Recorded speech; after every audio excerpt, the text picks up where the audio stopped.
Hey guys, welcome back to my YouTube channel.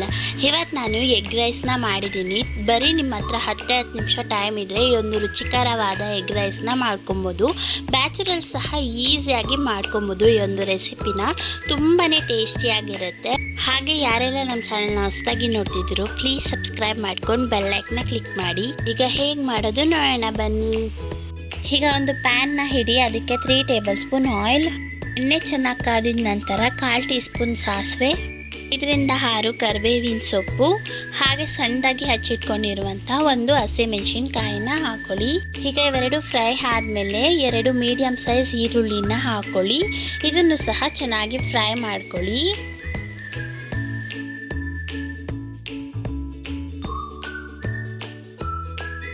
ಈರುಳ್ಳಿ fry ಆಗೋ ಅಷ್ಟರಲ್ಲಿ ನಾವು ಮಸಾಲೆನ ರೆಡಿ ಮಾಡ್ಕೊಳ್ಳೋಣ. ಒಂದು ಪ್ಲೇಟ್ಗೆ 1/2 ಟೀ ಸ್ಪೂನ್ ಅರಿಶಿಣ, 1/2 teaspoon Kashmiri chilli powder, 1 teaspoon chicken masala, 1/2 teaspoon ಧನಿಯಾ powder, 1/2 teaspoon garam masala. ಈರುಳ್ಳಿ ಎಲ್ಲ ಫ್ರೈ ಆದಮೇಲೆ ಬಾಯ್ಲ್ ಮಾಡ್ಕೊಂಡಿರುವಂಥ ರೈಸನ್ನು ಹಾಕ್ಕೊಂಡು ಮಿಕ್ಸ್ ಮಾಡ್ಕೊಳ್ಳಿ. ನಾನಿಲ್ಲಿ 250 ಗ್ರಾಮ್ಸ್ ರೈಸನ್ನು ತಗೊಂಡಿದ್ದೀನಿ.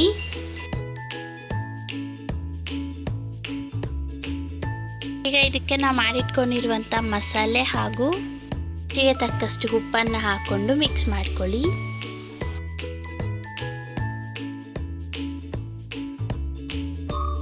ಈಗ ಇದಕ್ಕೆ 2 ಮೊಟ್ಟೆಗಳನ್ನ ಹಾಕೊಳ್ಳಿ.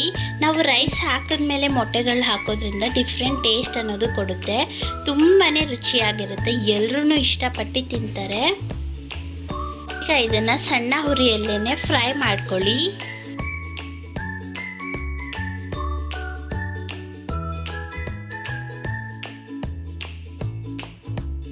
ಈ ಥರ ಮಿಕ್ಸ್ ಮಾಡ್ಕೊತಾನೆ ಇರಿ. ಅದು ಫುಲ್ ನೀರೆಲ್ಲ ಡ್ರೈ ಆಗೋ ಹಾಗೇನೆ ಮಿಕ್ಸ್ ಮಾಡ್ಕೊತಾನೆ ಇರಿ.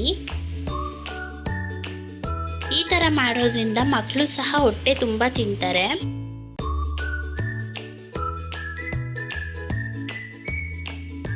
ಈಗ ನೋಡ್ತಿರ್ಬೋದು ನೀವೇನೆ, ನೀರೆಲ್ಲನೂ ಚೆನ್ನಾಗಿ ಡ್ರೈ ಆಗಿದೆ. ಈಗ ಸ್ಟವ್ ಆಫ್ ಮಾಡಿ ಕೆಳಗಿಳಿಸ್ಕೊಳ್ಳೋಣ ಬನ್ನಿ. ನೋಡಿ, ಈಗ ಇದು ಫುಲ್ ರೆಡಿ ಆಗಿದೆ. ಈ ಥರ ಎಲ್ಲ ನೀರೆಲ್ಲ ಡ್ರೈ ಆಗಿರಬೇಕು, ಆಗ ಇದು ಪರ್ಫೆಕ್ಟ್ ಆಗಿ ಆಗಿದೆ ಅಂತ. ನೋಡ್ತಿರ್ಬೋದು ಎಷ್ಟು ಚೆನ್ನಾಗಿ ಕಾಣಿಸ್ತಿದೆ ಅಂತ. ಈಗ ಇದ್ರ ಮೇಲೆ ಸ್ವಲ್ಪ ಕೊತ್ತಂಬರಿ ಸೊಪ್ಪನ್ನು ಉದುರಿಸ್ಕೊಳ್ಳಿ.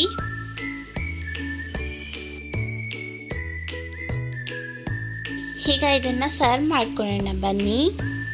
ನೋಡಿದ್ರಲ್ಲ ಗೈಸ್, ತುಂಬಾ ಈಸಿ ಆ್ಯಂಡ್ ಟೇಸ್ಟಿ ಆದ ಎಗ್ ರೈಸ್ ರೆಡಿ. ನೀವು ಸಹ ಒಂದ್ಕಿಂತ ಟ್ರೈ ಮಾಡಿ, ತುಂಬಾ ಇಷ್ಟಪಟ್ಟು ತಿಂತೀರಾ. ಹಾಗೆ ಯಾರೆಲ್ಲ ನಮ್ಮ ಚಾನಲ್ನ ಹೊಸದಾಗಿ ನೋಡ್ತಿದ್ರು ಪ್ಲೀಸ್ ಸಬ್ಸ್ಕ್ರೈಬ್ ಮಾಡ್ಕೊಳ್ಳಿ. ಒಂದು ವಿಡಿಯೋಗೆ ಲೈಕ್ ಮಾಡಿ. ಫುಲ್ ವಿಡಿಯೋ ನೋಡಿದ್ದಕ್ಕೆ ಧನ್ಯವಾದಗಳು.